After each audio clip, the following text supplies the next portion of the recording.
Hello बच्चों, welcome to प्रेपजीत। ये मेरी ऐप है बच्चों, जहां पे आप लोग जो है अपनी आईआईटी जेईई और नीट की प्रिपरेशन कर सकते हैं।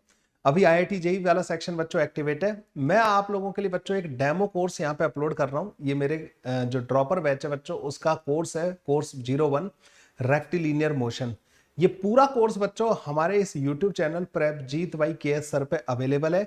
यहाँ पे बच्चों आप डिस्क्रिप्शन में जाके इस कोर्स में फॉलो की गई शीट भी डाउनलोड कर सकते हैं, खुद से सॉल्व कर सकते हैं।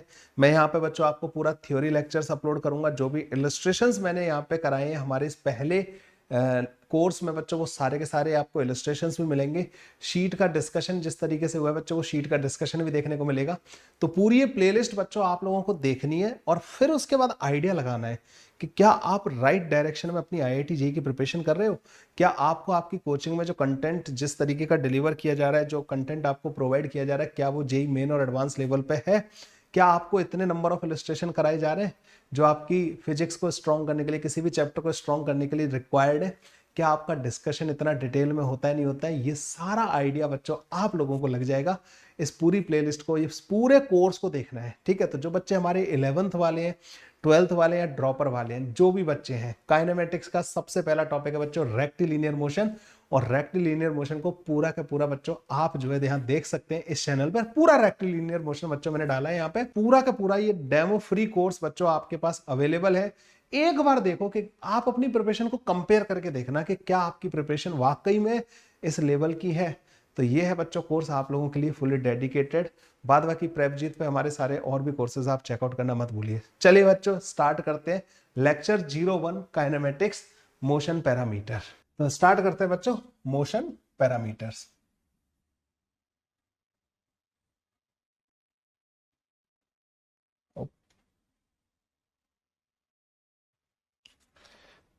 हाँ जी, सो काइनेमेटिक्स में बच्चों आज हमारा टॉपिक है मोशन पैरामीटर्स। सबसे पहला मोशन पैरामीटर होता है बच्चों पोजीशन। तो मान लीजिए कि कोई पार्टिकल है और वो मोशन कर रहा है। एक मिनट बच्चों ना, इसको पहले मैं सही कर लेता हूं। इसका ना साइज बहुत छोटा हो रखा है। ओके,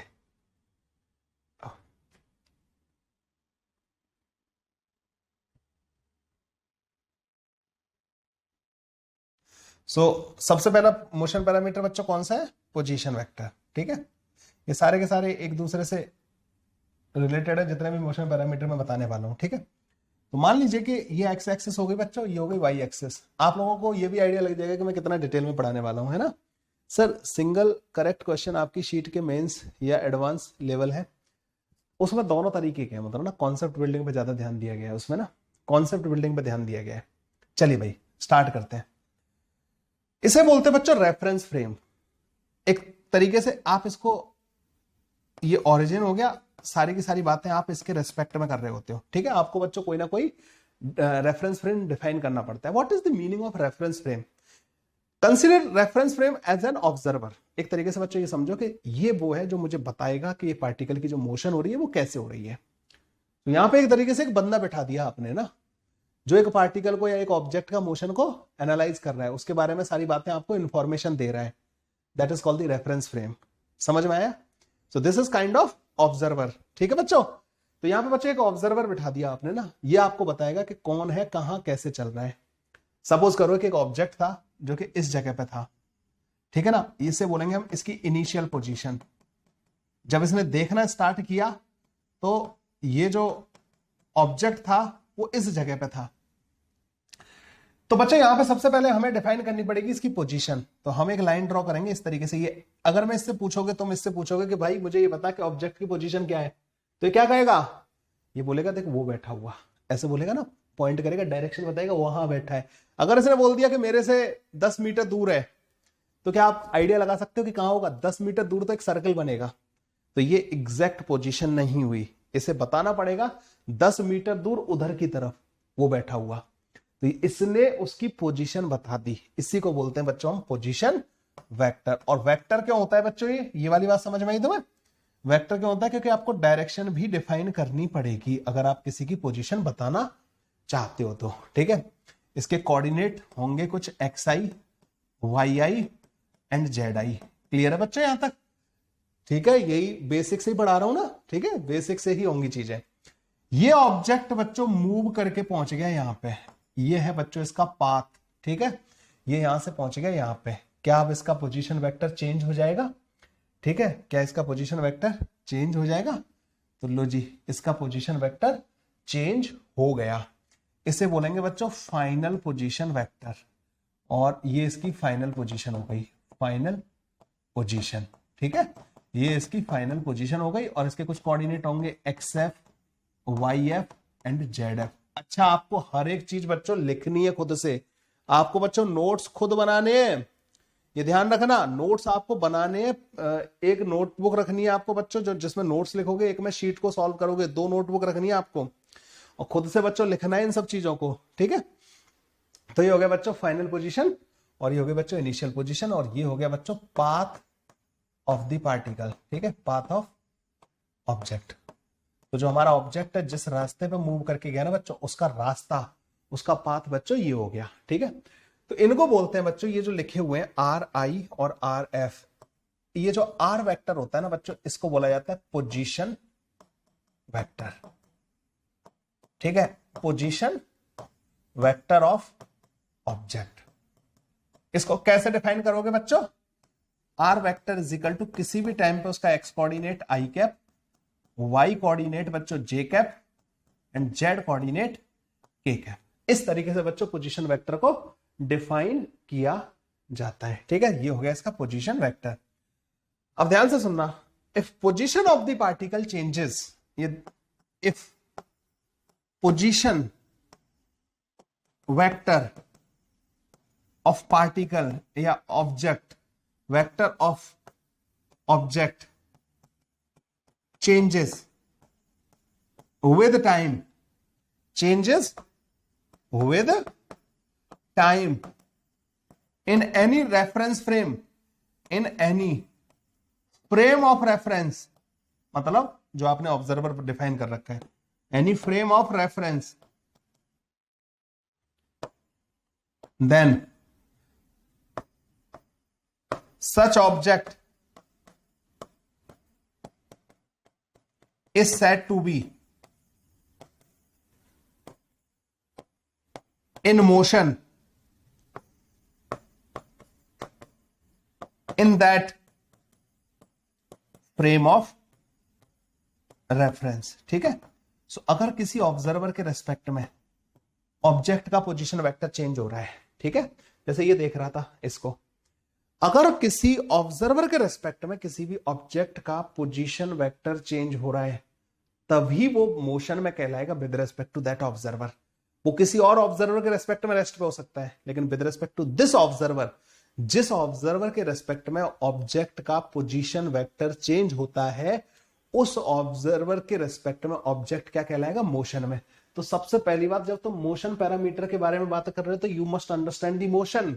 तो मोशन क्या होती है बच्चों? मोशन बच्चों एक मतलब डिपेंड करती है कि कौन देखने वाला है। आप लोगों ने एक चीज और सुनी होगी कि rest and motion are relative terms. ठीक है, तो ये इंपॉर्टेंट चीज है बच्चों, rest and motion are relative term, motion are relative term. तो क्या मतलब हुआ इसका? रिलेटिव टर्म मतलब रिश्तेदार हैं क्या एक दूसरे के? नहीं, they are always defined with respect to someone, with respect to an observer, with respect to a reference frame. तो आपने कहा कि देखिए जी, मैंने एक ऑब्जर्वर डिफाइन कर दिया, दिस इज आवर ओरिजिन, ये हमारा ऑब्जर्वर हो गया, एक रेफरेंस फ्रेम हो गया। Now I am seeing the motion of this object. So इसका मैंने पोजीशन वेक्टर डिफाइन कर दिया कि ये था इसका पोजीशन वेक्टर, इधर की तरफ जाके इतनी डिस्टेंस पे ये ऑब्जेक्ट था। अगर इसके रेस्पेक्ट में इसका पोजीशन वेक्टर टाइम के साथ चेंज हो रहा है, तो ये ऑब्जेक्ट जो है मोशन में कहलाएगा, अदरवाइज ये रेस्ट पे कहलाएगा।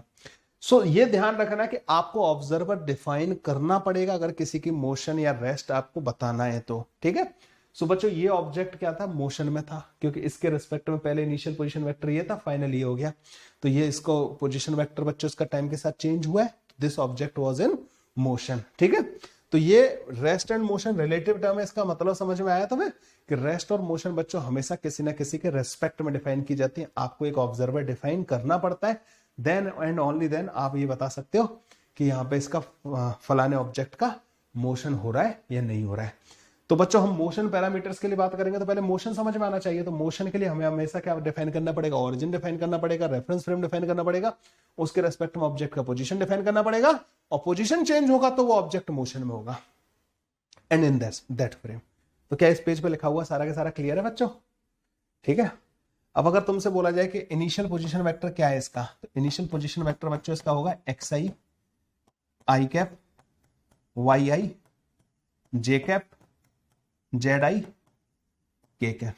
फाइनल पोजीशन वेक्टर क्या होगा इसका, xf i cap yf j cap zf k cap. ठीक है बच्चों, ये वाली बात समझ में आई। तो कोऑर्डिनेट पता होंगे तो बड़े आराम से तुम पार्टिकल का पोजीशन वेक्टर किसी भी टाइम पे लिख सकते हो। उसके कोऑर्डिनेट अगर आपको पता है तो you can easily right the position vector of particle. Clear है बच्चों? ये पूरा का पूरा यहां तक मोशन पैरामीटर में सबसे पहले पोजीशन वेक्टर आप सारे बच्चों को क्लियर हो गया?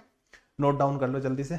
ठीक है, आगे वाले पेज पे चलते हैं, नेक्स्ट मोशन पैरामीटर डिफाइन करते हैं। सो पहला मोशन पैरामीटर बच्चों आप यहां पर लिख लेना, इसको हेडिंग भी डाल लेना कि position vector.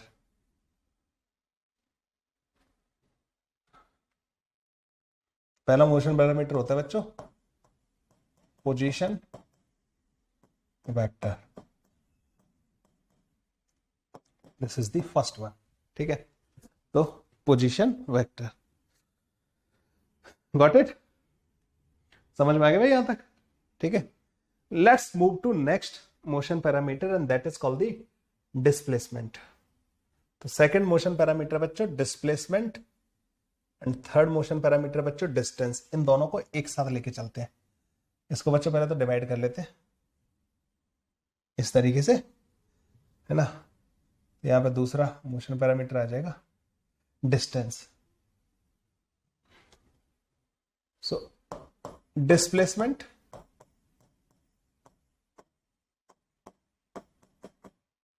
And distance.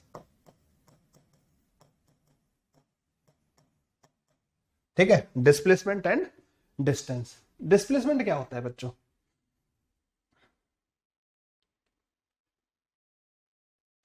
It is a vector, it is a vector joining final position of particle of object from initial position। ठीक है भाई? So it is a vector joining final position of vector from initial position. Vector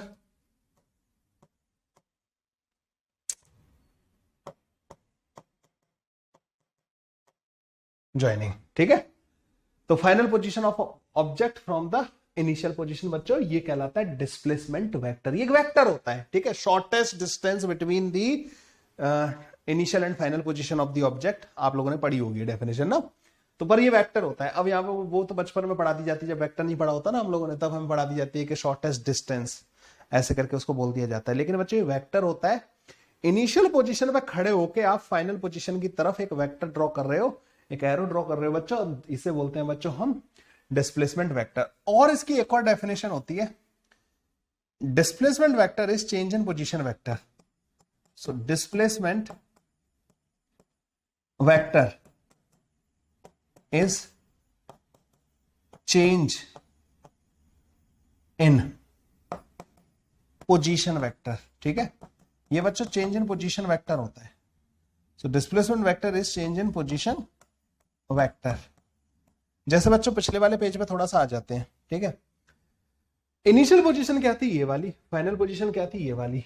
आपने initial से final को join करते हुए एक vector draw किया, उसको बोलते हैं बच्चों हम डिस्प्लेसमेंट वेक्टर।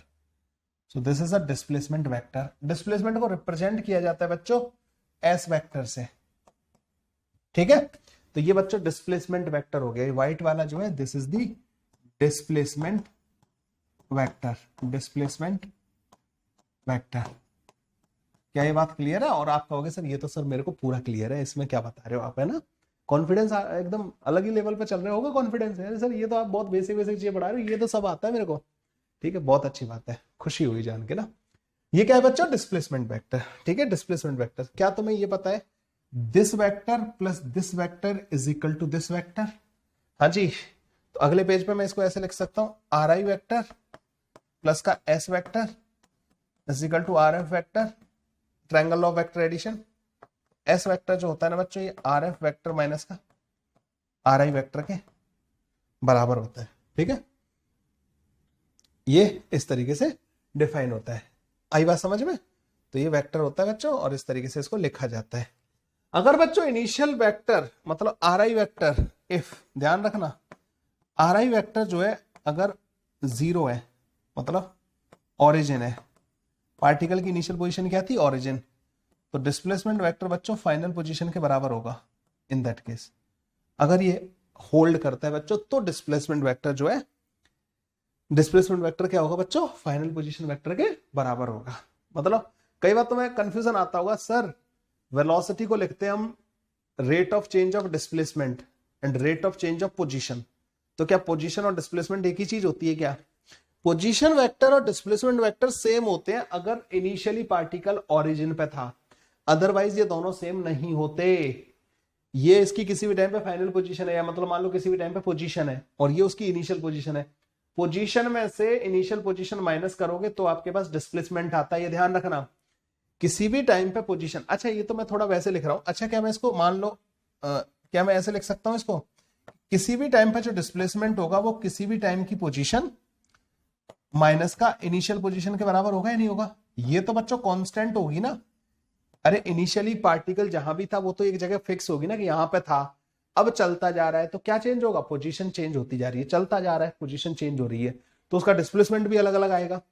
डिस्प्लेसमेंट और पोजीशन में बच्चों ये रिलेशन होता है, लेकिन अगर तुम इसमें चेंज देखोगे, डिस्प्लेसमेंट को जब डिफरेंशिएट करोगे, जैसे मान लो तुमने ds बाई dt लिखा, तो बच्चों ये होगा dr बाई dt के बराबर, क्योंकि ये चीज तो कांस्टेंट है, फिक्स है, इसका डिफरेंशिएशन जीरो आ जाएगा।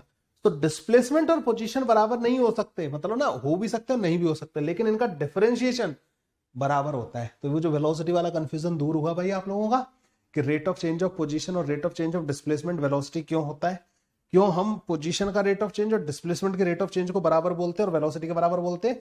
तो मतलब कई बार कंफ्यूजन आए होंगे, तुमने कभी ध्यान दिया हो या ना दिया हो। डिस्प्लेसमेंट और पोजीशन वेक्टर सेम हो भी सकते हैं और नहीं भी हो सकते। ये सेम कब होंगे? अगर पार्टिकल इनिशियली ओरिजिन पे होता, ये जीरो होता, तो डिस्प्लेसमेंट और पोजीशन बच्चों एक ही चीज होगी, ठीक है। पार्टिकल इनिशियली कहां है? ओरिजिन पे। अरे एक बात बताओ मेरे को ना, तुम इस वाले डायग्राम में आ जाओ। मान लो पार्टिकल यहां से चल के यहां पहुंच गया, यहां पहुंच गया, तो उसका पोजीशन वेक्टर कैसे डिफाइन करोगे? ऐसे। और उसका डिस्प्लेसमेंट वेक्टर भी क्या डिफाइन करोगे? यहीं से तो स्टार्ट करोगे डिस्प्लेसमेंट के लिए, इनिशियल पोजीशन ये, फाइनल वो दोनों वेक्टर सेम हो जाएंगे नहीं हो जाएंगे? तो ये वाली बात आपके दिमाग में क्लियर हो गई कि इनिशियल पोजीशन अगर ओरिजिन होता है तो डिस्प्लेसमेंट वेक्टर और क्या पोजीशन वेक्टर एक ही बात होती है, ठीक है। लेकिन क्या डिस्प्लेसमेंट वेक्टर और पोजीशन वेक्टर हमेशा सेम होते हैं? नहीं, हमेशा सेम होना जरूरी नहीं है, लेकिन इनका रेट ऑफ चेंज मतलब इनका डिफरेंशिएशन ये बच्चों हमेशा सेम होगा, ठीक है। तो पोजीशन जिस रेट से चेंज हो रही होगी उसी रेट से जो है डिस्प्लेसमेंट चेंज हो रहा होता है। क्लियर है बच्चों? ये वाली बात समझ में आई? तो ये वाली बात एक बहुत छोटी सी बात है बच्चों, मेरे ख्याल से आपको क्लियर हो गई होगी। डिस्प्लेसमेंट बच्चों क्लियर हो गया आपको। What is distance? The path length of a moving particle. The path length of moving object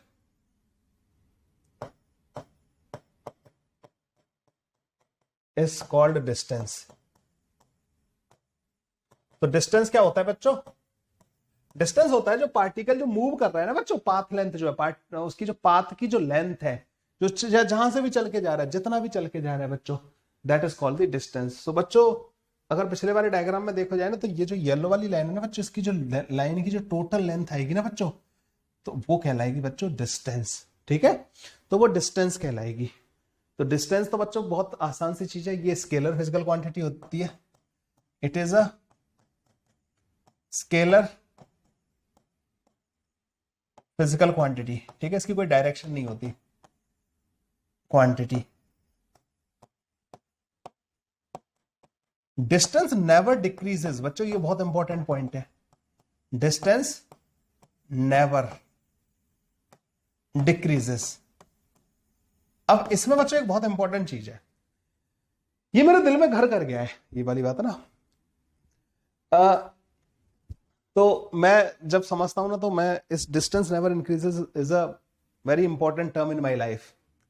my weight never decreases, sorry, distance never decreases, my weight never decreases, it is either constant और increasing function of time.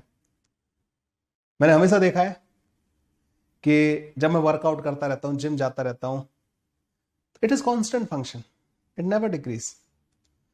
जैसे मैंने gym जाना, workout करना बंद किया, it start increasing.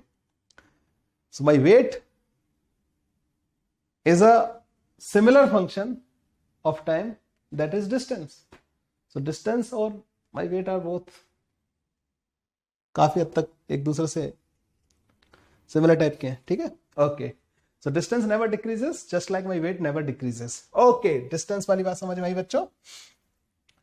अच्छा, एक important point बच्चे यहां पे, डिस्टेंस जो है इज ऑलवेज ग्रेटर देन और इक्वल टू, या distance is never less than, distance is never less than magnitude of displacement. ठीक है भाई, तो डिस्टेंस बच्चों कभी भी magnitude of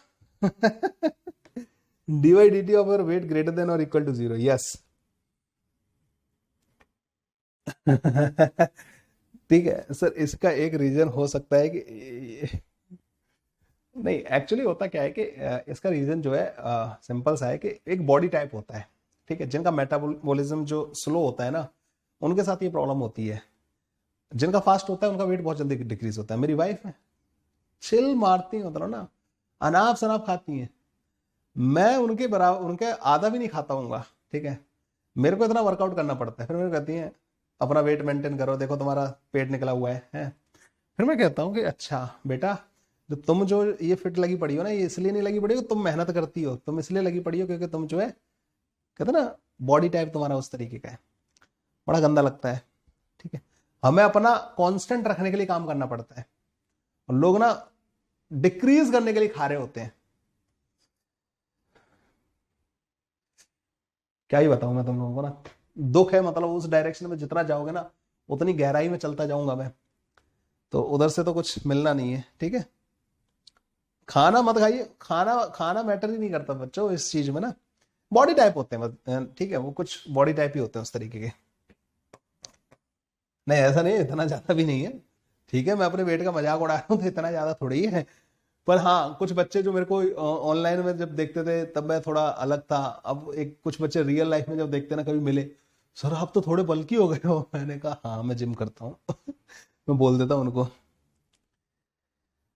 without any exercise. अच्छा है, खुश रहे, दुखी मत हो। जिनका वेट कम है वो भी दुखी है, देख रहे हो, जिनका ज्यादा है वो तो दुखी है ही, उनका तो बनता भी है, उनका तो जेन्युइन है दुखी होना, लेकिन जिनका कम है वो भी रो रहे हैं। तो मेरा तो खाने के बाद भी कम है, तो ऐसा नहीं होना चाहिए, ठीक है, रोना नहीं चाहिए। चलो भाई, सो इन्होंने बोला कि distance is never less than magnitude of the displacement, मतलब ये बराबर हो सकती है, मतलब ये ज्यादा हो सकती है, लेकिन कम कभी नहीं हो सकती। डिस्टेंस मैग्नीट्यूड ऑफ डिस्प्लेसमेंट से कम कभी भी नहीं हो सकती।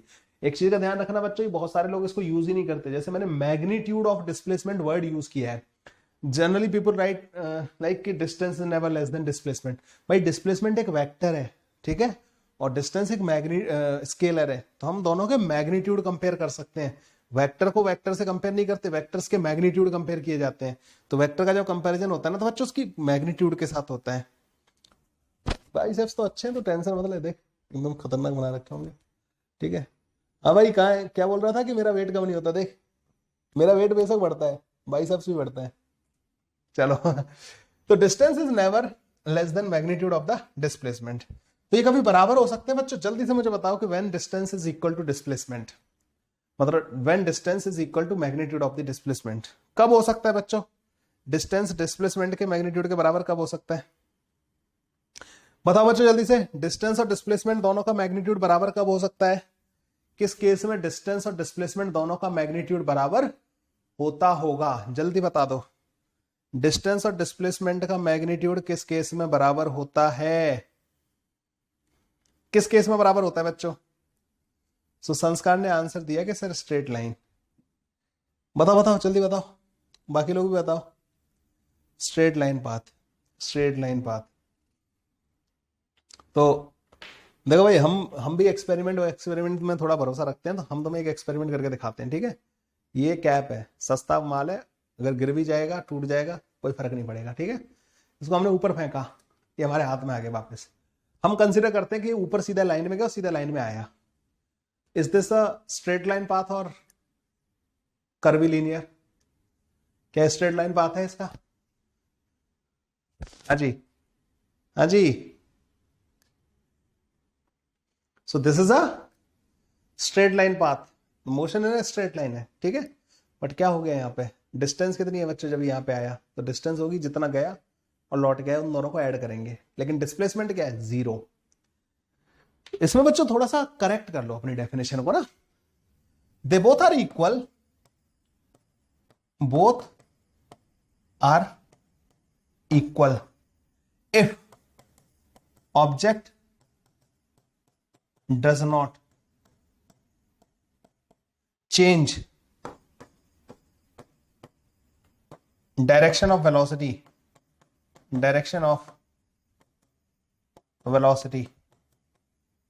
during motion। अब तुम कहोगे कि क्या वो रेक्टिलिनियर होगा? ऑटोमेटिकली रेक्टिलिनियर हो गया ना यार, रेक्टिलिनियर तो वैसे ही हो गया ना। मैं ये कह रहा हूं कि एक ऑब्जेक्ट जो है बिना मोशन की डायरेक्शन को चेंज किए, वेलोसिटी की डायरेक्शन चेंज किए चल रहा है, तो ऑब्वियस सी बात है वो रेक्टिलिनियर ही चल रहा है, ठीक है ना? और वो एक ही डायरेक्शन में चल रहे हैं। मतलब पार्टिकल जब बच्चों एक डायरेक्शन में ही चलता जाएगा ना, एक ही डायरेक्शन में चलता जाएगा, एक स्ट्रेट लाइन के अलोंग एक ही डायरेक्शन में चलता जाएगा। देखिए भाई, स्ट्रेट लाइन के अलोंग भी डायरेक्शन चेंज हो सकती है, जाए और लौट के आ जाए। तो डायरेक्शन चेंज हुई, पहले वो इधर जा रहा था अब उल्टा जा रहा है, तो डायरेक्शन चेंज हुई। तो एक लाइन में होने के बावजूद भी डायरेक्शन चेंज हो सकती है। तो सिर्फ जो रेक्टिलिनियर बोल देते हैं ना बच्चों, उनको इस चीज का ध्यान रखना है कि रेक्टिलिनियर इसका सही आंसर नहीं है। इसका सही आंसर है कि पार्टिकल को अपनी या ऑब्जेक्ट को अपनी ड्यूरिंग द मोशन डायरेक्शन को चेंज करना ही नहीं है, तो वो रेक्टिलिनियर तो अपने आप हो जाएगी। बताओ मेरे को, अगर एक पार्टिकल की डायरेक्शन ही चेंज नहीं हो रही तो वो एक लाइन में ही जा सकता है और एक ही डायरेक्शन में जाएगा फिर वो। इन दैट केस बच्चों दे बोथ आर इक्वल। क्या डिस्टेंस और डिस्प्लेसमेंट का कॉन्सेप्ट आपको सबको क्लियर हो गया? बच्चों जब भी तुमसे कोई डिस्टेंस पूछे ना, तो दिमाग में घंटी बजनी चाहिए, दिमाग में घंटी बजनी चाहिए, घंटी बजनी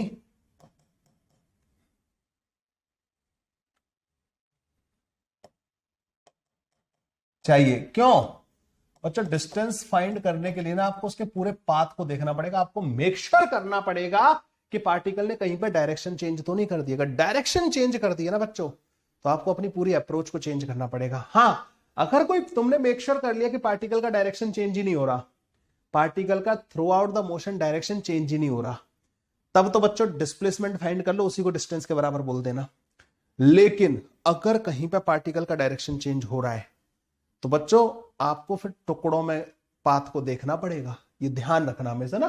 तो दिमाग में क्या घंटी बजनी चाहिए कि यहां पे खतरा है, ठीक है? जो क्वेश्चन हमें लग रहा है वैसे सॉल्व नहीं होगा, इसमें मुझे थोड़ा सा सावधानी के साथ आगे बढ़ना होगा। तो क्या डिस्प्लेसमेंट और डिस्टेंस वाले दोनों कॉन्सेप्ट आपको पूरी तरीके से क्लियर हो गए? अगला मोशन पैरामीटर बच्चों, क्वेश्चन में एक साथ कराऊंगा, ठीक है? पहले मैं सारे के सारे मोशन पैरामीटर्स को डिफाइन कर लेता हूं। Average speed and average velocity दोनों को बच्चों एक साथ कवर कर रहे हैं हम लोग ना। तो थर्ड वाला चल रहा है बच्चों हमारा, नहीं थर्ड नहीं, फोर्थ चल रहा होगा ये। So average speed and average velocity ठीक है, अब अगले मोशन पैरामीटर बच्चों ये हो गए average speed and average velocity. बच्चों एवरेज को कुछ इस तरीके से लिखा जाता है, एक मिनट ना, एवरेज जो होता है ना उसके लिए बच्चों जनरली ये वाला सिंबल यूज किया जाता है ये, और इसके अंदर जो भी लिखा रहता है आप उसके एवरेज की बात कर रहे हो। तो एवरेज स्पीड क्या होती है बच्चों, ये होती है डिस्टेंस, अरे यार सारा येलो कलर से नहीं लिखना है, प्रेजेंटेशन बहुत मैटर करता है। एवरेज स्पीड तो ये होता है बच्चों distance divided by time taken या टाइम इंटरवल, ठीक है, एवरेज स्पीड। और जो एवरेज वेलोसिटी होती है ना बच्चों, होती है displacement divided by time taken या टाइम इंटरवल।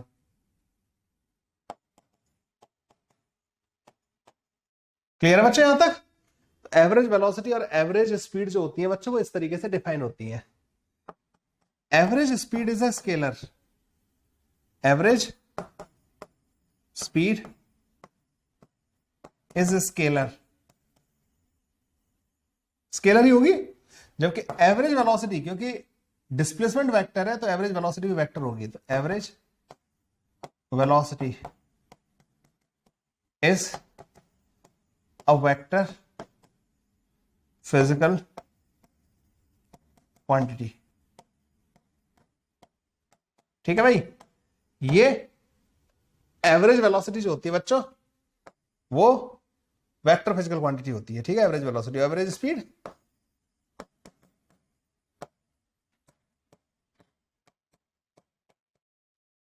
ठीक है भाई, यहां तक समझ में आया? एवरेज स्पीड जो होती है बच्चों, ये एवरेज स्पीड जो होती है this is always greater than और equal to magnitude of average velocity. ठीक है, ये वाली बात तो तुम्हें क्लियर हो ही गई होगी, क्योंकि जो डिस्टेंस और डिस्प्लेसमेंट का रिलेशन होता है वही रिलेशन इनके लिए बैठेगा, बस टाइम से तो डिवाइड कर दिया है, बात बाकी तो सब सेम ही है। हाँ जी, तो ये रिलेशन तो बच्चों इनके लिए भी बैठेगा, ये वाला पूरा का पूरा रिलेशन तो इनके लिए भी बैठेगा। बोर्ड ब्राइट हो जा रहा है बहुत, नहीं इतना तो आजकल तो मतलब सब स्टेबल चल रहा था, कोई प्रॉब्लम तो नहीं आती।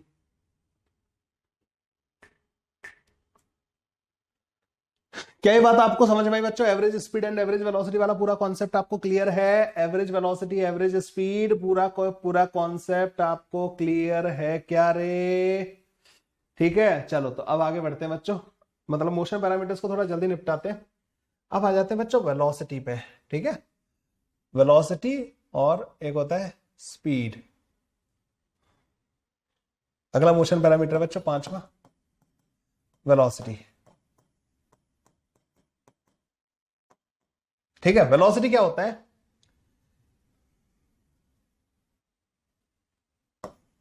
Time rate of change, time rate of change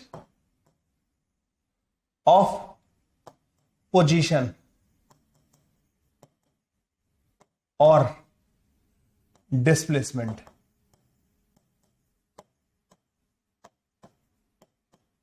is called the velocity, is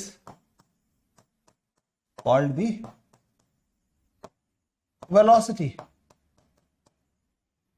तो बच्चों time rate of change of position और डिस्प्लेसमेंट क्या कहलाता है? वेलोसिटी कहलाता है। तो rate of change of position और displacement is called the velocity. So मान लीजिए कि कोई पार्टिकल था और वो बच्चों किसी टाइम पे इस जगह पे था, ठीक है, ये एक्स था यहां से यहां तक ना, किसी टाइम पे टी टाइम पे बच्चों पार्टिकल यहां पे था। अब अगले डेल्टा टी टाइम में, टी प्लस का डेल्टा टी, इस टाइम में इस पार्टिकल ने डेल्टा एक्स और डिस्टेंस कवर कर लिया, ठीक है, तो इसका पोजीशन वेक्टर बच्चों डेल्टा एक्स से चेंज हो गया। तो रेट ऑफ चेंज क्या होगा इसका? Delta X divide by delta T. और इसमें एक लिमिट लगानी पड़ती है बच्चों हमें, limit delta T tending to 0, और इसको बोलते हैं बच्चों वेलोसिटी। तो जो वेलोसिटी होगी ना बच्चों वो dx डिवाइडेड बाई dt के बराबर हो जाएगी, जिस रेट से x चेंज हो रहा है बच्चों दैट इज द वेलोसिटी। और वेलोसिटी बच्चों ds डिवाइडेड बाई dt के भी बराबर होती है। ठीक है, ये दोनों के दोनों फॉर्मूलाज बहुत आसानी से आपको आते होते हैं ऑलरेडी, इसमें तो बहुत कोई बड़ी बात तो है नहीं। ठीक है, तो वेलोसिटी बच्चों ds बाई dt के बराबर होती है या फिर dx डिवाइडेड बाई dt के बराबर होती है। क्या यहां तक पूरा का पूरा क्लियर है? अच्छा, ये जो चीज है ना बच्चों को और ध्यान रखना कि ये होता है x वर्सेस t का slope. So slope of x versus t curve gives us velocity. ठीक है, तो हमें वेलोसिटी कहां से मिलेगी बच्चों? Slope of, same for s versus t।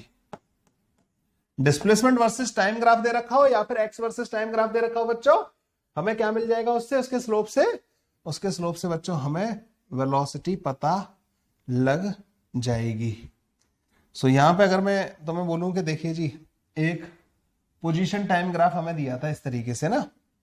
सो मान लीजिए पार्टिकल का पोजीशन टाइम ग्राफ हमें कुछ इस तरीके से दे रखा था, x और मान लीजिए s वर्सेस, मतलब x वर्सेस t दे रखा है सपोज ना, ये हमें इस तरीके से दे रखा है, ग्राफ दे रखा है। तो एक पॉइंट बच्चों हमने बोला कि ये वाला ठीक है, तो इस टाइम पे t1 टाइम पे, t2 टाइम पे, t3 टाइम पे, तो वेलोसिटी कैसे होंगी बच्चों? ठीक है, वेलोसिटी कैसे डिफाइन करोगे? तो यहां पे तुम देख रहे हो बच्चों, यहां पे अगर तुम टेंजेंट ड्रॉ करोगे तो उसका स्लोप पॉजिटिव आएगा, स्लोप यहां पे पॉजिटिव आएगा। तो वेलोसिटी एट t1 जो होगी अलोंग पॉजिटिव x डायरेक्शन होगी। ठीक है, ओके। इस जगह पे अगर तुम स्लोप देखोगे ना बच्चों, यहां पे 0 आएगा, इसका मतलब वेलोसिटी 0 होगी यहां पे ना, एट t2 टाइम पे। यहां पे स्लोप नेगेटिव आएगा, velocity at t equal to t3 along negative x direction होगी। और अगर मुझे कहीं पे एंगल दे दिया, किसका? टेंजेंट का। अगर मुझे बच्चों कहीं पे भी एंगल दे दिया, नहीं वो डिपेंड करता है ना, मैंने तुम्हें पहले बता दिया कि अगर इनिशियल पोजीशन 0 है, ओरिजिन है, तो डिस्प्लेसमेंट एंड पोजीशन सेम होंगे। देखिए बच्चों, थोड़ा एक हमेशा मतलब एक चीज बनी रहती है बच्चों में ना, दिमाग प्रॉब्लम बनी रहती है। क्या है? डिस्प्लेसमेंट जो है ना, हमेशा वैसे डिस्प्लेसमेंट का जो ग्राफ होना चाहिए ना, that should start from origin always, क्योंकि t इक्वल टू 0 पे डिस्प्लेसमेंट शुड बी 0, क्योंकि वो इनिशियल पोजीशन भाई वहीं का वहीं है।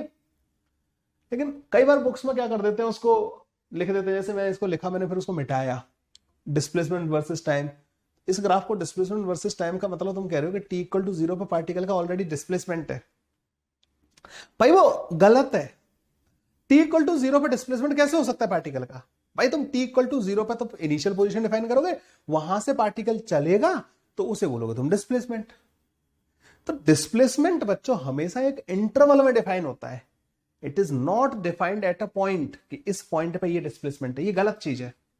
डिस्प्लेसमेंट के लिए आपको एक इंटरवल मोशन होनी चाहिए, एक इंटरवल होना चाहिए, then only you define the displacement. Otherwise वो तो पोजीशन है जो तुम कह रहे हो ना, यहां है particle, that is the position. Displacement तो यहां से शिफ्ट होगा, तो उसके लिए टाइम इंटरवल चाहिए। t इक्वल टू 0 पे थोड़ी शिफ्टिंग हो जाएगी। तो ये वाली बात समझ में आई तुम लोगों को? तो अब बुक्स लिख देती हैं गलत गलत, क्या करें हम उसमें। तो ये बच्चों ये वाली चीज जो है ना, ये सही है, यहाँ पे कोई परेशानी नहीं है। क्या समझ में आया बच्चों? तो वेलोसिटी फाइंड करने के क्या क्या तरीके हैं? 2 तरीके हो गए बच्चों। एक, if x as a function of time given है, तो वेलोसिटी क्या करोगे बच्चों? dx बाई dt करके पता कर लोगे। ठीक है। और दूसरा तरीका क्या हो गया? If this graph is given, तो इसका जो स्लोप होगा बच्चों वो वेलोसिटी होगा।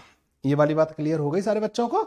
तो इसका ग्राफ का जो स्लोप होगा बच्चों दैट विल बी वेलोसिटी। और जबकि x अगर फंक्शन ऑफ टाइम दे रखा है और अगर आपको s अगर फंक्शन ऑफ टाइम दे रखा है तो वेलोसिटी होगी बच्चों ds डिवाइडेड बाई dt के बराबर। समझ में आ गया बच्चों ये वाला पूरा का पूरा? सर ये सब डाउट पहले वाले टीचर के वजह से आता है। अरे कोई नहीं, किसी भी टीचर को, अब टीचर को नहीं लाते ना बीच में। तो वेलोसिटी वाली बात समझ में आई आप लोगों को पूरी की पूरी बच्चों? वेलोसिटी वाली बात समझ में आई? ओके, अब आ जाओ बच्चों अगले पेज पे चलते हैं। थोड़ा सा ना वेलोसिटी के बारे में और क्या ज्ञान है जो कि हमें पता होना चाहिए, ठीक है? और क्या चीजें बच्चों जो वेलोसिटी के बारे में पता होनी चाहिए। तो अभी हम वेलोसिटी को ही कंटिन्यू कर रहे हैं अभी ना, अभी इस पेज पे भी वेलोसिटी वाला पार्ट ही चलेगा हमारा, ठीक है?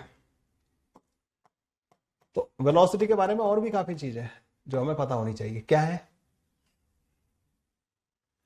हमने लिखा बच्चों v equal to dx divided by dt और v equal to ds divided by dt, है ना? dx को एक तरफ कर लो बच्चों, v dt इधर ले आओ, इसको इंटीग्रेट कर दो। ये कब लगाना है बच्चों हमें? इफ v अगर फंक्शन ऑफ टाइम गिवन है तुम्हें, अगर उल्टा दे रखा हो, जैसे देखो तुम्हें अगर x फंक्शन ऑफ टाइम दे रखा हो, वेलोसिटी पता करनी है तो क्या करोगे? डिफरेंशिएट। लेकिन अगर तुम्हें वेलोसिटी ही दे रखी है फंक्शन ऑफ टाइम और तुम्हें डिस्प्लेसमेंट या पार्टिकल की पोजीशन पता करनी है तो क्या करोगे? सॉरी मैंने इंटीग्रेट तो नहीं बोल दिया कहीं। अगर आपको x फंक्शन ऑफ टाइम दे रखा है, पोजीशन फंक्शन ऑफ टाइम दे रखी है, वेलोसिटी पूछी है तो क्या करते हैं? डिफरेंशिएट।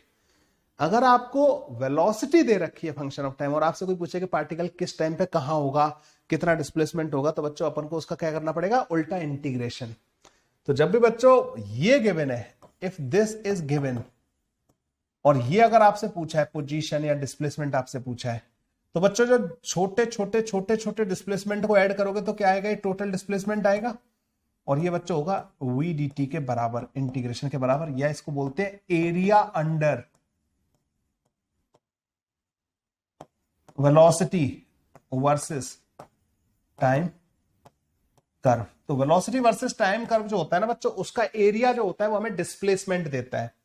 डिस्प्लेसमेंट को लिख सकते हो तुम फाइनल पोजीशन माइनस का इनिशियल पोजीशन, ये भी यही होता है। अगर आपको किसी भी टाइम पे फाइनल पोजीशन लिखनी है तो initial position plus integration v dt, ठीक है भाई? तो पोजीशन पता करनी होगी तो थोड़ा तुम्हें यहां पे एक्स्ट्रा केयर करके चलना पड़ेगा। पोजीशन और डिस्प्लेसमेंट दोनों सेम चीज नहीं होते हमेशा, ठीक है? आगे बात समझ में? तो पोजीशन जब भी पूछी होगी you will have to consider this. क्या ये क्लियर है बच्चों? यहां तक क्लियर है ये सारा के सारा?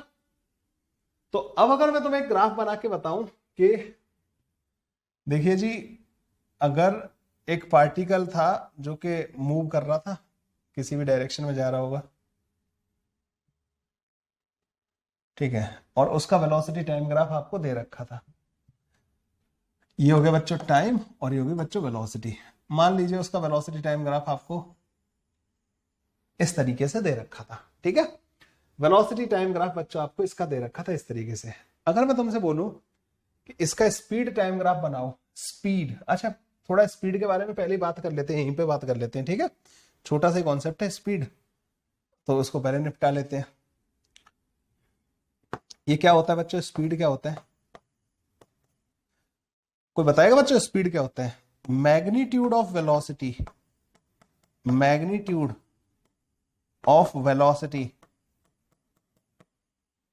Is called speed. लो जी खत्म। स्पीड क्या होता है?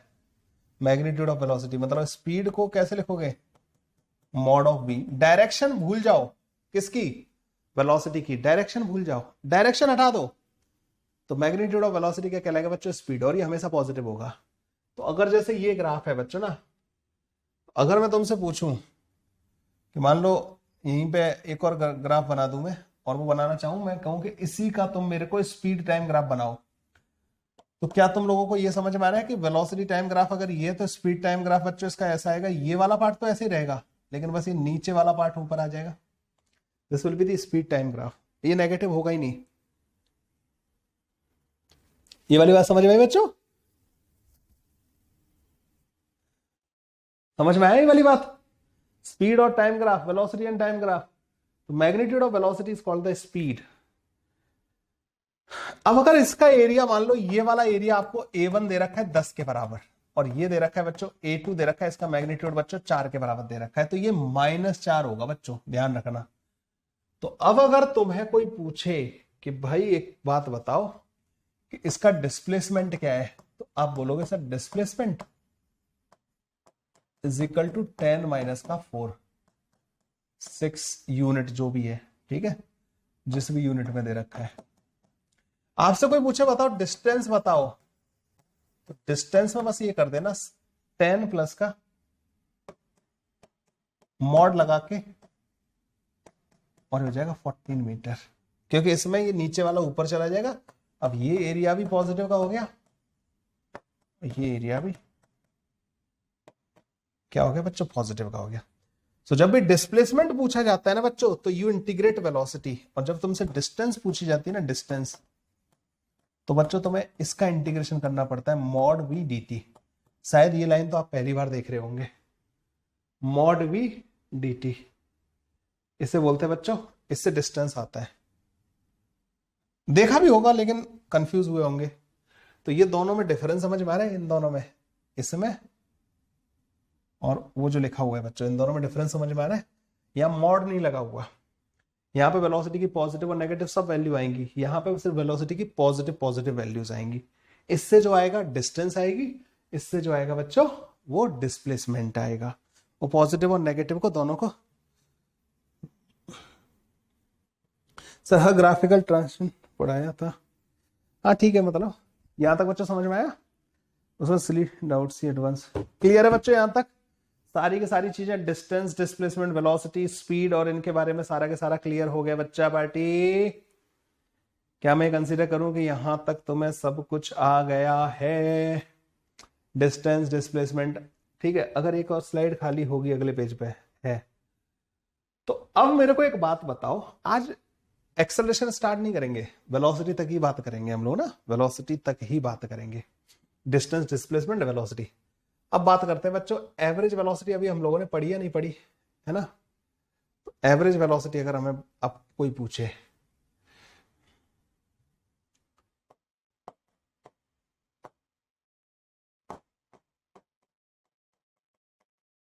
अगर कोई तुम्हें if v as a function of time दे दिया किसी ने ना, देन एवरेज वेलोसिटी ये क्या होगी बच्चों? एवरेज वेलोसिटी हो जाएगी बच्चों displacement which is v dt का integration divide by delta t. लो जी, ये एक फॉर्मूला आया समझ में, कहां से आया? अगर ये तुम्हें फंक्शन ऑफ टाइम दे दे तो ये, अगर तुमसे कोई पूछे एवरेज स्पीड मॉड के अंदर v dt divide by delta t, लो जी एवरेज स्पीड ही हो गई। एवरेज स्पीड और एवरेज वेलोसिटी के बच्चों फॉर्मूले इस तरीके से बन जाएंगे। समझ में आ गया बच्चों?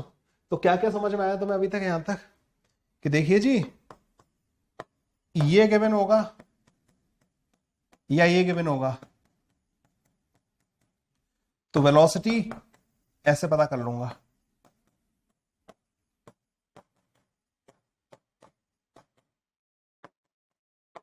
x versus t, s versus t given होगा, स्लोप गिव्स अस वेलोसिटी, ठीक है, okay. Velocity versus time given होगा, एरिया डिस्प्लेसमेंट देगा एंड डिस्टेंस देगा, कंसिडर ऑल एरियाज पॉजिटिव, ठीक है, अभी थोड़ा एक्स्ट्रा हो गया। Velocity function of time given होगा, तो डिस्प्लेसमेंट पता करने के लिए इंटीग्रेशन कर देना। ठीक है, पूरा आपस में इनका जो कन्वर्जन है ना बच्चों, पूरा तुम्हारे सामने लिख दिया मैंने। आपस का जितना भी इनका कन्वर्जन है बच्चों, वो सारा के सारा सब आएगा, सब एग्जाम्पल है मेरे पास। मेरे ख्याल से यहीं से अगला क्वेश्चन, अगला यहीं से स्टार्ट होने वाले, कहां से स्टार्ट होने वाले क्वेश्चन? अरे वाह, हाँ यहाँ से स्टार्ट होने वाले क्वेश्चन है ना, क्वेश्चन आ रहे हैं बस। ये सारा के सारा आप लोगों को पहले लिख लो, यहां तक ना नोट डाउन कर लो। अब क्वेश्चन ही स्टार्ट होंगे। जो मुझे पढ़ाना था ना theory part is complete, theory complete हो गया बच्चों। ठीक है, आज का जितना भी थ्योरी था, थ्योरी में था कि डिस्टेंस और डिस्प्लेसमेंट अच्छे से समझा दूं मैं तुम्हें, एवरेज वेलोसिटी और एवरेज स्पीड समझा दूं, और वेलोसिटी समझा दूं। एक्सेलरेशन पे तो जान ही नहीं था, वेलोसिटी और स्पीड समझा दिया मैंने तुम्हें ना, और इनके ग्राफ वाली बातें बता दी मैंने कि ग्राफ वाला कब आता है, कैसे आता है। अब तो बस यहां से आगे क्वेश्चंस ही सॉल्व हमें करने हैं। ठीक है, गॉट इट बच्चों, यहां तक सारा समझ में आ गया?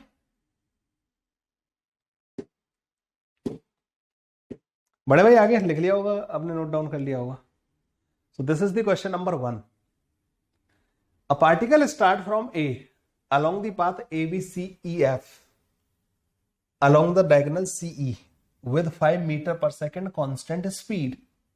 Then find the average velocity of the particle for A to F. A से लेके F तक बच्चों आपको एवरेज वेलोसिटी बतानी है। इसकी कांस्टेंट स्पीड से चल रहा है बच्चों, ये 5 मीटर पर सेकंड की कांस्टेंट स्पीड से चल रहा है। ठीक है, आपको बताना है कि अलोंग द पाथ ABCEF इसका एवरेज वेलोसिटी कितना आएगा। चलिए भाई बताइए जल्दी से, कैसे करेंगे इस वाले क्वेश्चन को सॉल्व। बच्चों अपने जो भी आपके कोई और दोस्त वगैरह हो, आप उनको बता सकते हैं कि भाई ऐसे ही चलेंगे बच्चों क्लासेस। ठीक है, 12th वाले तो पढ़ भी रहे इतने दिन से। अच्छा दिख नहीं रहा होगा, मैं साइड हट जाता हूँ। 12th वाले तो बच्चे हमारे इतने टाइम से पढ़ ही रहे हैं हमारे साथ, और आप लोग भी बता सकते हो अपने कलीग वगैरह को, अपने फ्रेंड्स वगैरह को कि भाई ठीक है छोटा प्लेटफॉर्म है, लेकिन एक दिन बड़ा जरूर बनेगा। जो स्टार्टिंग में जुड़ेगा उसको एक्स्ट्रा केयर तो मिलती है भाई। देखो किसी भी प्लेटफॉर्म में जब स्टार्टिंग में होता है तो केयर तो एक्स्ट्रा मिलती है। यस, क्वेश्चन बच्चों आपको नोट करने हैं, सिर्फ सॉल्यूशन नहीं लिखना। जितना टाइम चाहिए ले लो मेरे से, मेरे को कोई जल्दबाजी नहीं है, कहीं भागने की नहीं पड़ी हुई है। तो मैं नोट करना है क्वेश्चन और तभी उसके बाद आपको सॉल्व करना है। अच्छा, हमेशा ऐसा होगा कि कई बार मेरा ध्यान कंटेंट पे ज्यादा रहेगा कि यार मेरी कोशिश रहती है कि यार आईआईटी कंटेंट मांगता है बच्चों से ना, अच्छा कंटेंट, अच्छा नॉलेज। अब जैसे आज मैंने तुम्हें इतना एक्सप्लेन किया, इतना डिटेल में एक्सप्लेन की छोटी छोटी चीजें, यही पूरी की पूरी फिजिक्स का बेस है बच्चों। ज्यादातर बच्चे यही लैग कर जाते हैं, उनको ध्यान ही नहीं देते, डिस्टेंस और डिस्प्लेसमेंट कभी नहीं समझते वो। तो बच्चों ये जो सारी की सारी चीजें ना बच्चों, इनका अगर तुम बस मैं जितना कराता जाऊं उतना ध्यान रखते जाओ ना, नहीं आप लोगों को लिखना है बच्चों, आपको लिखना है, नोट करना ही करना है आपको अपने आप ना, नोट करना ही करना है आपको ना, क्वेश्चंस को भी नोट करना है। मैं पीडीएफ दे दूंगा, लेकिन कई बार पीडीएफ में कंटेंट लॉस्ट हो जाता है, तो इसलिए मैं कहूंगा कि साथ के साथ नोट करो। अदरवाइज क्लास समझ में आना आधा इस पे भी डिपेंड करेगा कि जो बच्चा नोट्स बनाएगा उसको क्लास इजीली समझ में आएगी। मैंने ये देखा है। सर मुझे भूल मत जाना नहीं यार, इस बैच में जुड़े हुए वैसे मुझे जहां तक जिन भी बच्चों ने मैसेज किए ना मेरे को, तो मेरे को ऑलमोस्ट सारे नाम याद थे, क्योंकि कहीं ना कहीं किसी ना किसी तरीके से हमारा कम्युनिकेशन हुआ था तब जाके। बस थोड़ा सा लोगों को, अगर आप, मैं ज्यादा नहीं, मैं ये कह रहा हूं कि आप लोगों को बस अवेयर कर सको कि यस कंटेंट अच्छा है। कहीं पे अगर कोई बच्चा पूछ रहा है, यू कैन टेल के कैलाश सर का कंटेंट अच्छा है, आप ज्वाइन कर सकते हो, आप डिपेंड रह सकते हो इस बैच पे। बस ये बताना है, वैसे और कुछ नहीं। ठीक है, कभी भी आपको लगे तो एक कदम हमारे लिए भी चल के देख लो। चले करें भाई, सॉल्व करें इस वाले क्वेश्चन को। चलिए भाई, तो यहाँ पे क्या हो रहा है, इन्होंने बोला है कि 5 मीटर पर सेकंड से जा रहा है ABCEF और अलोंग द डायगोनल CE जा रहा है बच्चों ना, अलोंग द डायगोनल। अगले पेज पे रखा ही नहीं इसको। चलो, सो मैं उसका पाथ बच्चों येलो कलर से बना देता हूं। ए से गया बी तक, बी से गया बच्चों सी, सी से गया है ई अलोंग द डायगोनल सी ई, और फिर गया बच्चों एफ।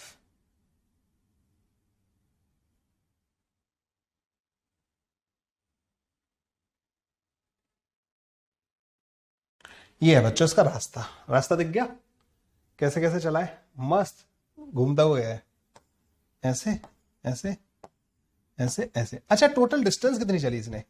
10 मीटर, 10 मीटर, और ये हो गई 10√2 मीटर, और ये बच्चा 10 मीटर हो गई, ये भी 10 मीटर हो गई।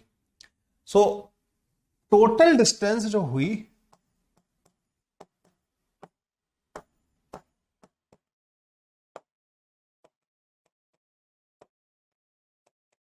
वो हो गई बच्चों 10, 20, 30, 30 प्लस का 10√2 मीटर के बराबर है ना। टोटल डिस्टेंस इतनी हो गई। अब स्पीड क्या थी बच्चों इसकी, डिस्टेंस कवर करने का रेट क्या था, ये 5 मीटर पर सेकेंड था, और ये कांस्टेंट था बच्चों ना। तो इसको टाइम कितना लगा होगा पूरी डिस्टेंस कवर करने में, तो डिस्टेंस डिवाइडेड बाई स्पीड कर देंगे हम इसको, तो ये आ जाएगा बच्चों 6 प्लस का 2√2 के बराबर। इतने सेकंड इसको लगे होंगे बच्चों ना, 5 से डिवाइड कर दो, 6 प्लस का 2√2 सेकंड के बराबर इसको टोटल टाइम लगा होगा। क्लियर है बच्चों यहां तक? अच्छा, अब मुझे लिखना है बच्चों इसका क्या, अब मुझे इसके बारे में बात करनी है बच्चों, एवरेज वेलोसिटी। एवरेज वेलोसिटी जो होता है ना बच्चों, ये वेक्टर होता है, और ये displacement vector divide by delta T के बराबर होता है। तो डेल्टा टी तो हमारे पास आ गया, ये रहा डेल्टा टी, ठीक है। अब डिस्प्लेसमेंट कैसे डिफाइन करेंगे? डिस्प्लेसमेंट होता है बच्चों इससे उसको ज्वाइन करता हुआ वेक्टर। तो क्या ये तुम्हें समझ में आ रहा है बच्चों, इसका बॉडी डायगोनल बनेगा नहीं बनेगा? क्या ये बॉडी डायगोनल बनेगा नहीं बनेगा बच्चों? और बॉडी डायगोनल कितना होता है, 10√3 लेंथ का। तो ये आएगा बच्चों 10√3 डिवाइडेड बाई 6 प्लस का 2√2, सो √3 divided by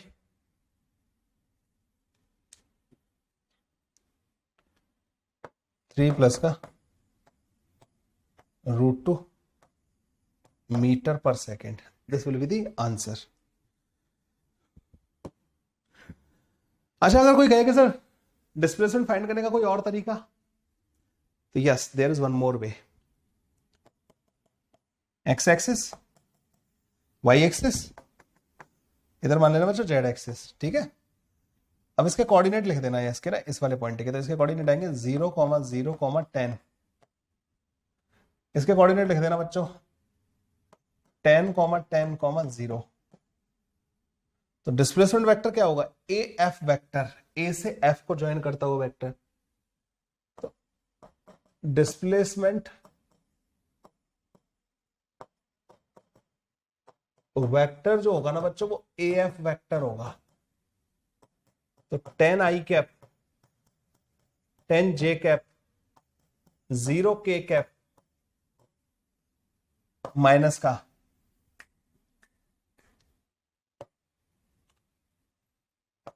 0i cap, 0j cap, और 10k कैप, ठीक है। तो जो डिस्प्लेसमेंट वेक्टर जो आएगा ना, S vector, that comes out to be 10i cap, 10j cap minus का 10k कैप। और इसका मैग्नीट्यूड तुम्हें पता है, वेक्टर का मैग्नीट्यूड कैसे फाइंड करते हैं, ठीक है। तो ऐसे करके भी बच्चों आप इसको सॉल्व कर सकते थे। ये दूसरा तरीका हो गया करने का ना, इसी को करने का तरीका। 5√3 क्या होगा, 10√3 होगा ना, साइड की लेंथ तो 10 है ना उसकी।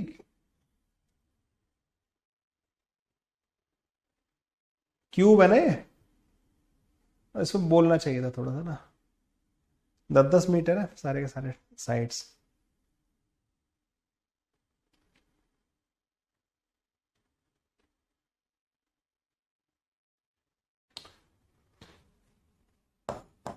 यहां पे लिख लेना ऑन क्यूब। क्लियर है बच्चों? खैर वो समझ में वैसे भी आ रहा है इतना तो। अंडरस्टूड है। आंसर में हाँ 5 भी आएगा, ठीक है। 5√3 डिवाइड बाई 3 प्लस का √2। Done done done done.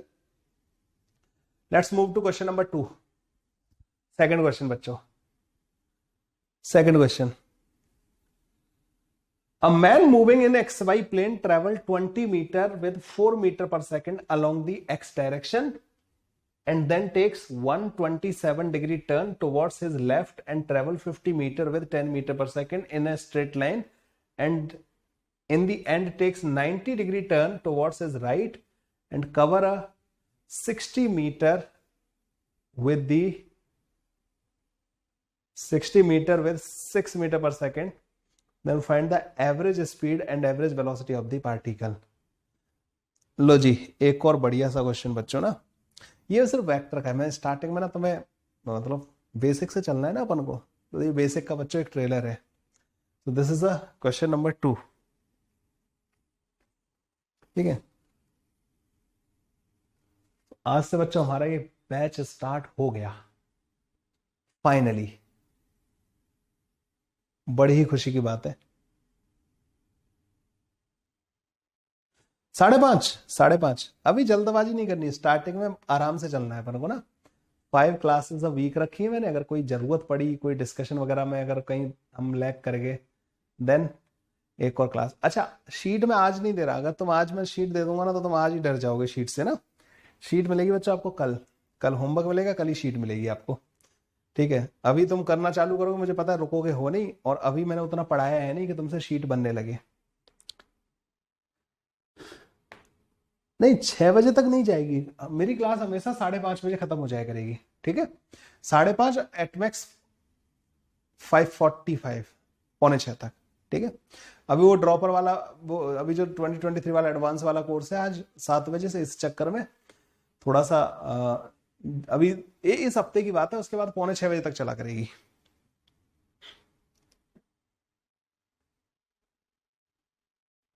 बताओ भाई आज की क्लास ओवरऑल कैसी लगी आप लोगों को? अच्छा आप में से बहुत सारे बच्चे तो मेरे को पहली बार पढ़ रहे हैं मेरे से ना, मतलब जो कहीं या कुछ निशांत बोरा सर की ऐप से आए हैं हमारे बच्चे। कैसा लगा बच्चों ये? और थ्रू आउट द ईयर मैं ऐसे ही पढ़ाता हूं। न फिजिक्स में कभी तुम्हें सिलेबस का बर्डन आएगा, न फिजिक्स में कभी होमवर्क का बर्डन आएगा। मेरे साथ जितने भी बच्चे पढ़े हैं ना, आप में से बहुत सारे तो मेरे से पढ़े भी होंगे, 12th पढ़े होंगे या कोई लेट 11 ज्वाइन किया होगा, ऐसे बच्चे भी होंगे जिन्होंने ड्रॉप लेने का डिसाइड किया होगा। आपको कभी भी और ये भी नहीं पता चलेगा, ऐसा नहीं कि अरे सर तो जेई मेन लेवल, नहीं पता भी नहीं चलेगा, तुम जेई एडवांस के क्वेश्चन भी सॉल्व कर रहे होगे, तुम जेई एडवांस के क्वेश्चन भी सॉल्व कर रहे होगे। आप में से बहुत सारे बच्चे ज्योमेट्रिकल ऑप्टिक्स पढ़ भी चुके हैं मेरे से, तो देखा होगा आपने। धीमे धीमे धीमे धीमे अगर आपके बेस अच्छा है ना, तो आप क्वेश्चन तो कहीं का भी कैसा भी सॉल्व कर लोगे। अब कुछ क्वेश्चन बने ही होते हैं जो बच्चे को दुखी करने के लिए होते हैं। अब 2016 के रोटेशन वाला क्वेश्चन देख लो, तो वो दुखी करने के लिए बनाया गया है, मतलब ना उस क्वेश्चन का मतलब तुम्हें कितना भी अच्छे लेवल पर पढ़ा लो, फिर वो तो हर एक को दुखी करेगा ही करेगा। चलो भाई तुम इस वाले क्वेश्चन को सॉल्व करो। सर फर्स्ट क्लास से ज्यादा तो आपकी हर कॉन्सेप्ट की एक्सप्लेनेशन बहुत अच्छी लगी। यस ऐसे ही चलेगा अब ना, ये ऐसे ही चलेगा पूरा साल। अरे मजा आएगा तुम लोगों को ना। तुम तो खैर ज्योमेट्रिकल में भी दे, वहां अच्छी नहीं लगी तुम्हें एक्सप्लेनेशन? क्यों बे? ज्योमेट्रिकल में तो पढ़ाया था मैंने तेरे को। कोई ना, तो कहते हैं ना जब जागे तब सवेरा, जहां से अच्छा लगने लगे ना वहां से काम करना चालू कर दो, ठीक है। तो अगर यहां से अच्छा लग रहा है, हाँ यहां से अच्छा लग रहा है, यहां से बस अपना मन लगा के पढ़ाई करो, बाद बाकी सब अच्छा होगा। चलो बच्चों सो करते फिर इसको स्टार्ट करते हैं ना। So a man moving in x y plane travel 20 metre with 4 metre per second along the x direction. तो अगले पेज पे चलते हैं बच्चों ना इस वाले को सॉल्व करने के लिए। तो मैं क्या करता हूं बच्चों, एक्स डायरेक्शन इधर की तरफ बना लेता हूं कि this is the x direction, जो कि बिल्कुल टेढ़ी लाइन बनी है, ठीक है। ओके सो ये हो गई बच्चों एक्स डायरेक्शन हमारी। मान लो मैन जो है यहां से चलना स्टार्ट किया है, ठीक है। इसने पहले बच्चों कितना डिस्टेंस चला, 20 मीटर, 20 मीटर चला इन एक्स डायरेक्शन, और इसको चला दो बच्चों 20 मीटर। लो जी, ये 20 मीटर के बराबर हो गया। इधर की तरफ गया ये 20 मीटर। अच्छा, कितनी स्पीड से जा रहा है बच्चों ये? तो 4 मीटर पर सेकंड से चल रहा है। 20 मीटर चल रहा है, कितना टाइम लगा होगा बच्चों? 20 डिवाइड बाई 4, 5 सेकंड। 20 मीटर इसने कवर किया 5 सेकंड्स में, ठीक है। अब ये यहां पे पहुंच गया, ऐसे जा रहा था इधर की तरफ। अब इस बंदे ने क्या किया बच्चों? And then takes a 127 degree turn towards his left and travel 50 metre with 10 metre per second. मतलब 5 सेकंड चला है 10 मीटर पर सेकंड की स्पीड से।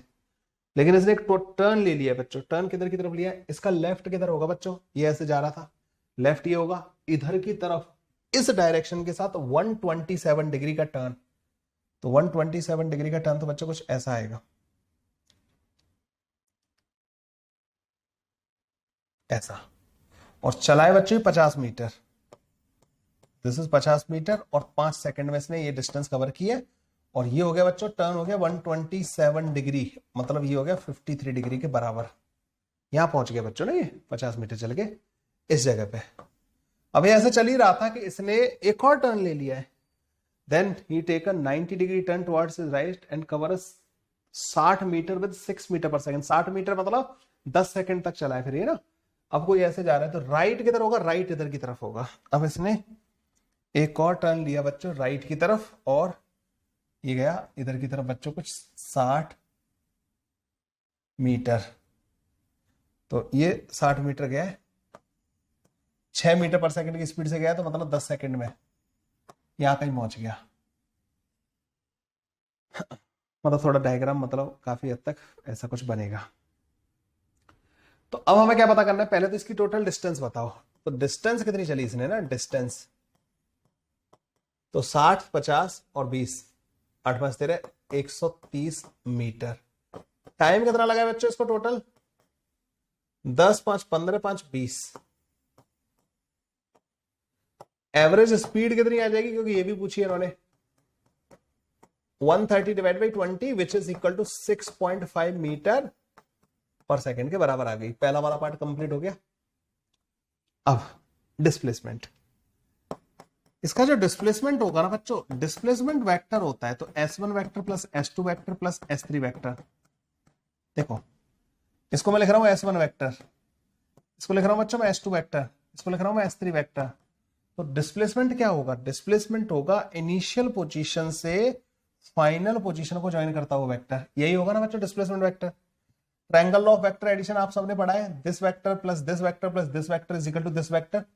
ट्रायंगल ऑफ एडिशन ये कहता है कि अगर आप हेड टू टेल रखते जा रहे हो तो सारे वेक्टर्स का जो पहला वाला वेक्टर की टेल से फाइनल वाले वेक्टर के हेड को ज्वाइन करता हुआ जो वेक्टर होगा, that is called the displacement vector. अच्छा, अब मुझे यहाँ पे S1 वेक्टर किसके बराबर है? ऐसा करना बच्चों, इधर इधर मान लेना x एक्सिस और इधर मान लेना y एक्सिस। तो इसको लिखोगे 20 i कैप के बराबर। S2 वेक्टर किसके बराबर है बच्चों? तो S2 वेक्टर इधर की तरफ था, कितना मैग्नीट्यूड था? 50।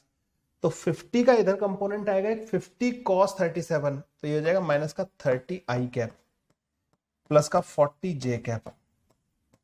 इसके दो कंपोनेंट कर लिए ना मैंने 50 वाले के। 50 का कंपोनेंट इधर आएगा cos, जो एंगल दे रखा होता है ना उधर आता है cos कंपोनेंट। तो 50 cos 53, 50 sin 53, और ये माइनस आई कैप डायरेक्शन में इसलिए माइनस लगाया, और ये तो पॉजिटिव वाई डायरेक्शन में इसलिए पॉजिटिव लगाया, ठीक है। अच्छा, यहां पे बच्चों एक लाइन ड्रॉ कर देना है ऐसे ना, हॉरिजॉन्टल लाइन। ये 53 के बराबर है तो ये भी 53 होगा, ये 37 डिग्री के बराबर होगा, ये 37 के बराबर होगा। तो इसके दो कंपोनेंट आएंगे, एक इधर आएगा एक इधर आएगा। तो 60 cos 37, तो 60 cos 37 होगा 4/5, 12 चौक 48। जो S3 वेक्टर होगा ना बच्चों वो 48 i कैप, और इधर वाला कितना हो जाएगा? 60 sin 37, मतलब 3 डिवाइड बाई 5, 12 36, 36 j कैप। तो नेट डिस्प्लेसमेंट पता है कितना आ गया? इन तीनों को ऐड कर दो तो ये आएगा 38 i कैप प्लस का ये ऐड कर दो 76 j कैप, ठीक है। तो एवरेज वेलोसिटी जो आएगी ना बच्चों 38 i कैप प्लस का 76 j कैप डिवाइड बाई 20 के बराबर। इसको इससे डिवाइड करो बच्चों, ये आ जाएगा तुम्हारे पास 1.9 i कैप प्लस का 3.8 जे कैप के बराबर। तो x component of average velocity होगा, y कंपोनेंट ही होगा। तो टेन थीटा अगर तुम लिखोगे ना, टेन थीटा तो आ जाएगा वो 3.8 divide by 1.9 is equal to 2। Theta is equal to tan inverse 2। Average velocity जो आएगी at an angle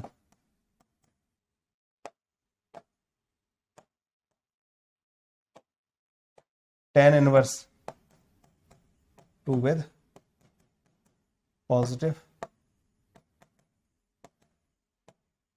x axis आ जाएगी। ठीक है, तो ये आ जाएगी बच्चों एवरेज वेलोसिटी का डायरेक्शन भी आ गया, क्योंकि वेक्टर होता है बच्चों, डायरेक्शन भी लिखना पड़ेगा।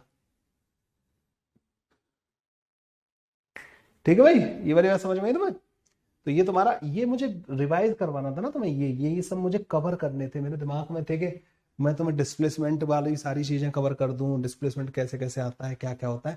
तो इसलिए बच्चों इस क्वेश्चन को करना बहुत सही रहता है इस टाइम पे ना। चलो भाई, तो ये था बच्चों आज का हमारा पहला lecture dropper batch rapid revision course और काइनेमेटिक्स में। अब इसी तरीके से बच्चों हम बात करेंगे हमारे जो है सेकंड लेक्चर में बच्चों। मैं यहीं से आके अभी आपको और इलस्ट्रेशंस कराने इस वाले पार्ट में, बहुत अच्छे अच्छे प्रॉब्लम है जो आने हैं कल वाली क्लास में। ठीक है, फिर हम कल वाली क्लास में एक्सेलरेशन वाली बात भी कर लेंगे और एंड सो ऑन चलते जाएंगे आगे।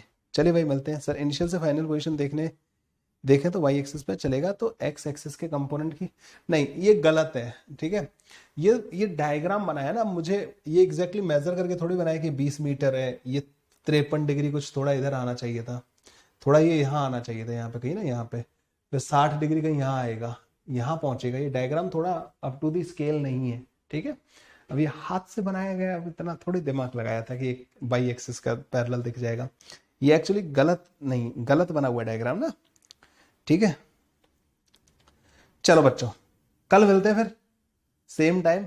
बस रेगुलर रहना, ये मेक श्योर करना, मेरे को भी मोटिवेशन आएगा, तुम्हें भी आएगा। कल मैं शीट दूंगा तुम्हें इसकी और कल ही हम आगे बढ़ेंगे। ठीक है, चलो बाय।